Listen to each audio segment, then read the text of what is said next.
اس ایوان کے لیے یہ ایک تاریخی موقع ہے کہ دستور پاکستان کی 50ویں سالگرہ کی اہمیت اور اس سنگ میل کی قدر و منزلت کو محسوس کرتے ہوئے سپریم کورٹ آف پاکستان کے سینئر پیونی جج اور بین الاقوامی سطح پر حقوق انسانی کے محافظ تصور کیے جانے والے عزت مآب جسٹس قاضی فائز عیسیٰ صاحب تشریف لائے ہیں۔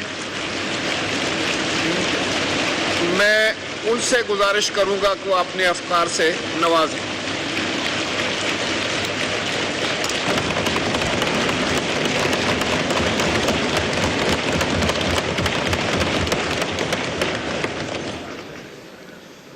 اسپیکر صاحب بہت بہت شکریہ۔ بسم اللہ الرحمن الرحیم۔ میں 2014 سے آپ کا ہمسایہ ہوں، پیدل جاتا ہوں، کبھی پیدل واپس جاتا ہوں، گرمیوں میں ذرا مشکل ہوتی ہے، ہمیشہ سوچا اندر کیا ہوتا ہے۔ آپ نے پہلی دفعہ یاد ہمیں کیا تو ہم حاضر ہوئے، اس لیے نہیں کہ میں کوئی سیاسی تقریر کرنا چاہتا ہوں، اس لیے کہ میں اپنے اور اپنے ادارے کی طرف سے یہ کہنا چاہتا ہوں کہ ہم اس کتاب کے ساتھ کھڑے ہیں۔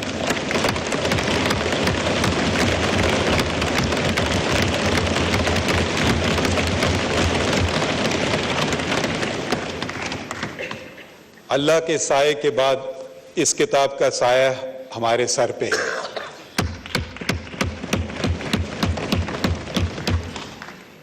یہ کتاب ہماری پہچان ہے، یہ کتاب پاکستان کی پہچان ہے، یہ کتاب پاکستان کے جو اس وقت کے ڈائریکٹلی الیکٹڈ ریپریزنٹیٹیوز تھے، انہوں نے یونینیمسلی اس کو پہ ووٹ کیا، کوئی نیگیٹو ووٹ نہیں تھا، ایبسٹینشنز میرے خیال میں شاید 4 تھے۔ تو اس کی جو اہمیت ہے اس کو ہمیں پہچاننا چاہیے اور اس پہ ہمیں عمل کرنا چاہیے۔ پاکستان کی اگر آپ لوگ سب سیاسی طالب علم ہیں، میں قانون کا کیڑا آپ سمجھ لیں میں ہوں، میں قانون کے طریقے سے دیکھتا ہوں چیزیں، آپ سیاست کے طریقے سے، سیاست آپ کا میدان ہے میرا نہیں، قانون میرا میدان ہے۔ آپ تبصرے کر سکتے ہیں، تنقید بھی ہم پہ کر سکتے ہیں اور تنقید ہم نے سنی بھی، مگر جو ہم حلف اٹھاتے ہیں، جو میں نے حلف 1 دفعہ نہیں 2 دفعہ اٹھایا ہے، جسٹس بلوچستان کے اس وقت جب بلوچستان میں کافی مشکلات تھے تو مجھے وہاں بلایا گیا، اور آپ ایسے پرسنل سٹوریز لوگ بتاتے ہیں کہ مجھے اس وقت کے چیف جسٹس نے یاد کیا تھا، اس زمانے میں جوڈیشل کمیشن آف پاکستان نہیں ہوتا تھا، تو وہ اپوائنٹمنٹ آف ججز دوسرے طریقے سے ہوتا تھا، پرانے طریقے سے، تو انہوں نے بلایا تو میں سمجھا پتہ نہیں کیوں مجھے بلایا چیف جسٹس نے، پریکٹسنگ وکیل چیف جسٹس بلائے تو آپ کو جانا پڑتا ہے، میں لکھتا تھا ڈان وغیرہ میں نے کہا شاید ان کو میری کوئی چیز بری لگی ہو اس لیے بلایا، تو میں نے ریٹرن ٹکٹ بک کیا تھا، تو یہاں معلوم ہے جی آپ بلوچستان چلے جائیں بھائی، کیوں کہ وہاں ہمارا ایک آئینی بحران ہے، اور آپ چیف جسٹس، میں نے کہا شکریہ مگر بہت شکریہ، مگر آپ نے مجھے سمجھا کہ میں اس قابل ہوں، مگر انہوں نے کہا کہ پھر انہوں نے ایسی باتیں کی جو میں ان کا نہیں، کہ بھئی آپ کا یہ ملک ہے، آپ کے لوگوں بلوچستان میں، اب آپ کا ہم پہ حق ہے، اب آپ کو ہی جا کے کام کرنا ہوگا۔ تو میں گیا اکیلا بلوچستان، واحد جج تھا، اور پھر آہستہ آہستہ اپنی بنائی، اپوائنٹمنٹس کیے، جو اپوائنٹس کیے ججز وہ سارے اللہ کے فضل سے کنفرم ہوئے، شاید میرا اس وقت کا 100% ریکارڈ تھا۔ پھر یہاں آنے کو ملا، اور ہم میں جو مجھے سمجھ نہیں آتا ہے، ہم کبھی کبھی دشمنوں سے اتنی نفرتیں نہیں کرتے ہیں جتنی ایک دوسروں سے کرتے ہیں۔ یہ کیوں ہے؟